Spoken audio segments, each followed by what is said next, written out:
Yo, Bakayalo, Konoyalo, et oui, on se retrouve pour une petite review de Dandadan épisode 6, et c'est véritablement un très bon shoujo. Non, je rigole, ce n'est pas un shoujo, mais c'est un véritable banger. Avant de commencer la vidéo, instant auto-promo, bien évidemment, mon manga Wolfius, disponible légalement et gratuitement sur Manga Draft. Je te mets le lien en description, comme ça tu pourras cliquer dessus, et après tu me fais un petit retour par rapport à cet autre banger.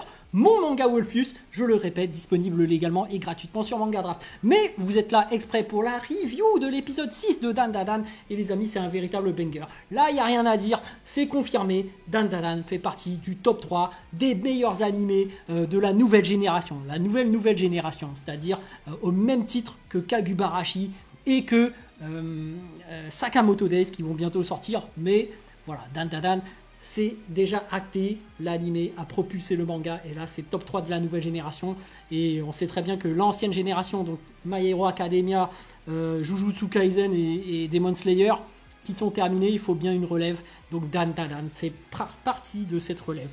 C'est intéressant par rapport à cet épisode par rapport au dernier parce qu'il y a une romance qui est en train de se créer. Je trouve ça sympa d'avoir ce côté un peu shoujo. On voit que Okarun est en train de tomber amoureux d'Ayase. Bon, Ayase ne semble pas particulièrement sensible au charme d'Okarun, mais c'est mignon de les voir ensemble, de voir un peu ce lien se créer, alors que Okarun, à la base, il se demande est-ce qu'elle veut être mon amie, et au final, il est en train de se dire est-ce que je sauterai pas de cette case friend zone vers le fait qu'on est ensemble, surtout que à l'épisode précédent, il s'était plus ou moins embrassé par erreur. Donc du coup, il y a des petites allusions comme ça, c'est mignon. C'est un peu comme les séries à la Smallville où en fait tu te demandes si à la fin, Clark Kent va finir avec Lana Lang, mais au final, on sait très bien qu'il va finir avec Lois Lane. Enfin bref, j'ai pas vu la fin de Smallville d'ailleurs, j'ai l'impression qu'il n'y a même pas de fin. Bon, on va voir si ça se termine vraiment, Dandadan, mais bref. En tout cas, c'est bien parti pour une romance qui va durer à une très très longue durée. Ils vont finir vraiment ensemble tout à la fin. Comme je le disais, c'est peut-être même un fil rouge. C'est-à-dire que le fil rouge principal, c'est qu'Okarun retrouve sa bite, ou plutôt ses boules là. Mais au final, peut-être que quand il va retrouver ses boules, il va reperdre sa bite. Bref, il y a un délire comme ça.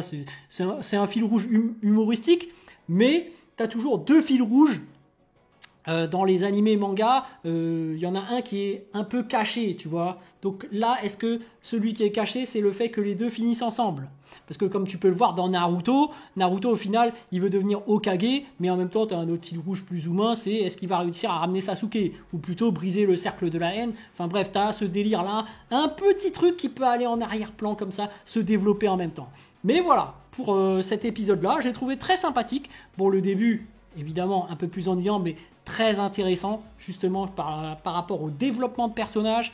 Tu vois vraiment qu'Okarun et Ayase, ça y est, ils sont potes, ils cherchent ensemble les boules, mais qu'après, quand ils se retrouvent à l'école, bah, t'as toujours cette timidité, ou plutôt ce côté un peu à cause de la société, finalement, qui te dit, voilà, toi, Ayase, tu es une très bonne meuf, on va dire ça comme ça, et du coup, t'as pas le droit d'être en compagnie d'un geek moche. Parce que comme tu es quelqu'un de plus de valeur, on va dire, bah, tu dois finir avec quelqu'un qui a aussi plus de valeur. Alors qu'Okarun, lui, il est considéré comme un geek, voilà, et en plus il est tout timide, il a du mal. Donc lui-même, quand il voit Ayase, il se dit non, elle est trop bien pour moi, je ne la mérite pas, donc j'essaie même pas d'aller faire un pas vers elle. Et pourtant, ils n'attendent qu'une chose, c'est d'être ensemble que pour discuter.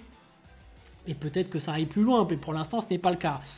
Bref, c'est intéressant parce que justement, tu as une histoire qui est créée par rapport à sa boule. C'est intéressant parce que, en fait, cette boule-là, bon, effectivement, il y a un côté occultiste, un pouvoir caché à l'intérieur de cette boule.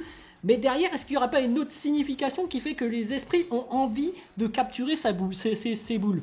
C'est-à-dire que les testicules, on va dire les termes, c'est ce qui te permet de générer des spermatozoïdes et c'est ça qui permet la reproduction, on va dire.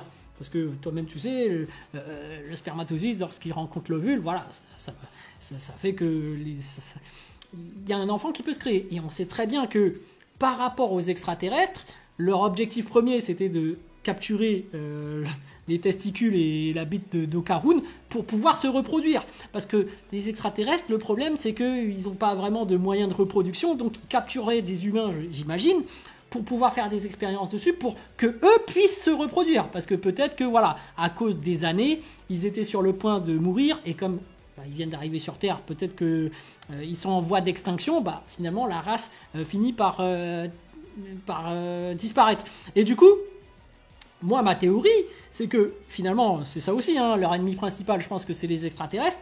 Bah, moi, je l'ai dit, ces extraterrestres-là sont peut-être morts parce que justement, ils n'ont pas réussi à se reproduire et du coup, c'est des esprits de ces ovnis, donc qui sont morts, qui, dans leur mort, leur esprit, essayent quand même de récupérer des boules, de pouvoir se reproduire.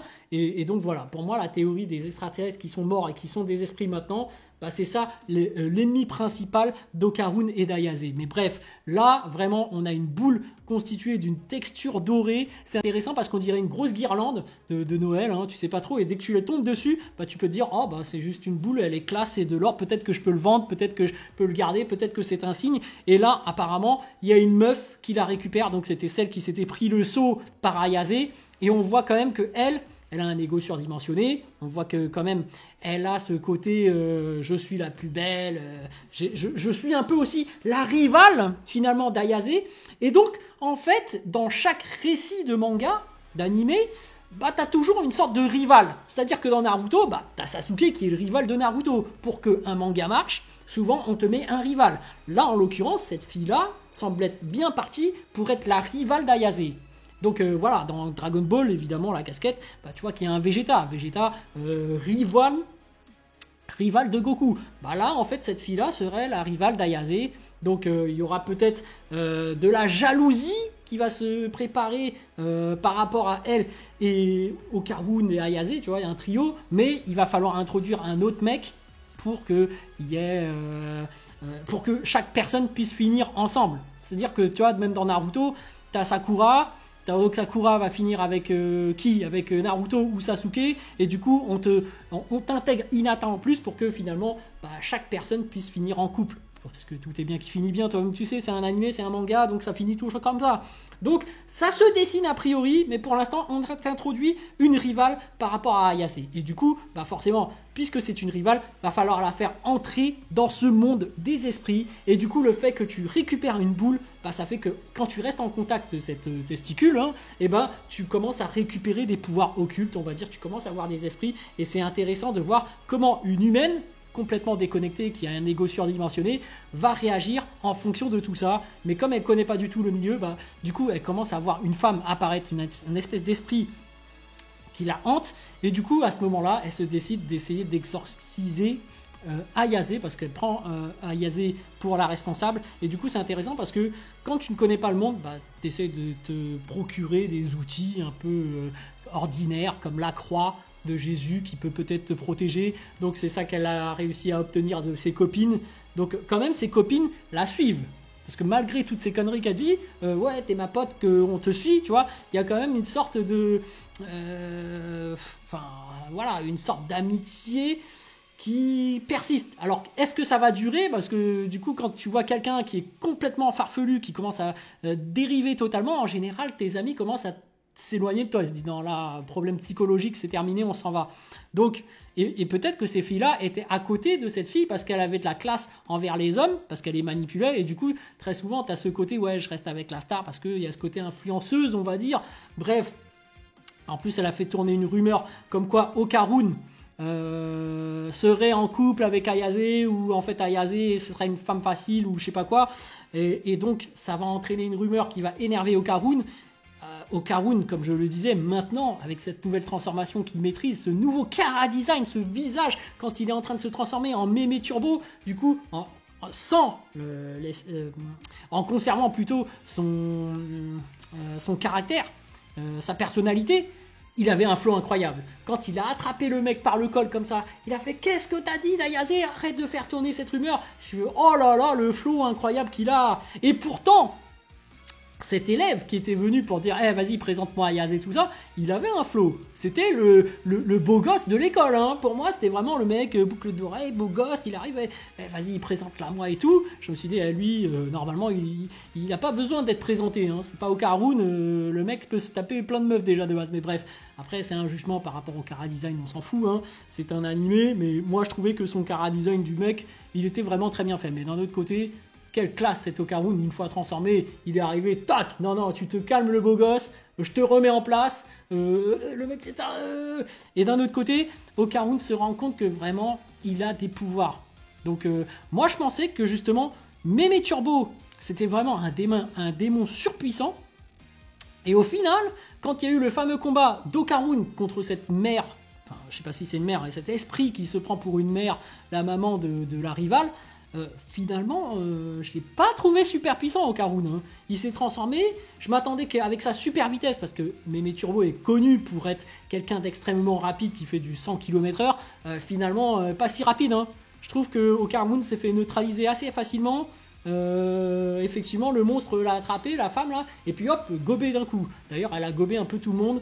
Je me suis dit, ah ouais, en fait, cette random, parce que pour moi, c'est un esprit random, hein, même à un moment donné, Mémé Turbo, qui est dans l'espèce de figurine, mascotte de chat, etc. Quel flow aussi quand Mémé Turbo est intervenu, elle a dit quand même, ouais, toi, t'as un esprit de rambé. Ça veut dire que Mémé Turbo, c'est vraiment un esprit de rang supérieur. C'est-à-dire qu'Okarun a encore une marge d'évolution dans sa maîtrise de ses pouvoirs. Donc c'est vraiment très intéressant de voir par la suite comment Okarun va maîtriser ses pouvoirs. Mais en tout cas, pour le début, complètement nul. Bon, t'as des gags par rapport à Mémé Turbo qui est assez intéressant quand elle arrive dans l'école en tant que chat. Moi, je m'attendais à ce qu'elle fasse plus de dingueries, tu vois, à qu'elle provoque des conneries au sein de l'école. En fait, non. Mais elle est là vraiment pour aider Okarun au final, parce qu'ils lui ont promis de récupérer son corps, etc. Donc franchement, elle y tient, et surtout, dans son nouveau corps, elle est un peu obligée d'obéir aux ordres, puisque Okarun et Ayase, dès que ça s'embrouille, boum, on le piétine, et comme Mémé Turbo ne peut rien faire, c'est la ragla, pardon. Bref, par rapport à cet esprit femme, alors, on ne sait pas où est-ce que ça va en venir, puisque c'est un esprit random, et que derrière ces esprits se cache forcément une histoire, d'après ce que je comprends. Donc on voit que cet esprit, j'ai pas lu le manga, est plutôt plus à la recherche de cette espèce de rival, parce que lorsqu'elle était petite, elle a dit maman. Donc cet esprit a eu ses ressentis en tant que mère. Donc il y a une histoire par rapport à cette mère qui aimerait avoir un enfant, ou peut-être que dans son histoire passée, elle aurait eu un enfant, mais qu'au final cet enfant aurait quitté cette mère, et du coup elle se dit, ma fille, je l'ai perdue, je souhaite la retrouver. Donc elle est en train de reproduire le schéma qu'elle avait lorsqu'elle était en vie, et du coup elle est morte en étant tourmentée sans avoir pu retrouver son fils, donc du coup, ou sa fille, et du coup elle réagit de nouveau de la même façon et considère cette rivale comme une potentielle son potentiel enfant, du moins elle le considère comme tel. Enfin bref, on va voir ce que ça va développer comme histoire. Moi je pars sur une théorie comme ça, c'est que dans le passé elle aurait eu un enfant qu'elle l'aurait perdu. C'est-à-dire que l'enfant, je sais pas, à un moment donné, l'enfant jouait à un truc et puis finalement quelqu'un l'a kidnappé ou une connerie comme ça. Donc elle a dû aller à la recherche de son enfant qui criait peut-être au dernier moment quand elle se faisait kidnapper, aide-moi maman ou maman. Et bref, voilà. Bon, une histoire comme ça, farfelue. Bref, dans cette affaire, ce fameux combat, on te dit qu'Ayase finalement a les mains ligotées. Donc ça veut vraiment dire qu'avec son pouvoir psychique, elle était capable de battre cet esprit maman.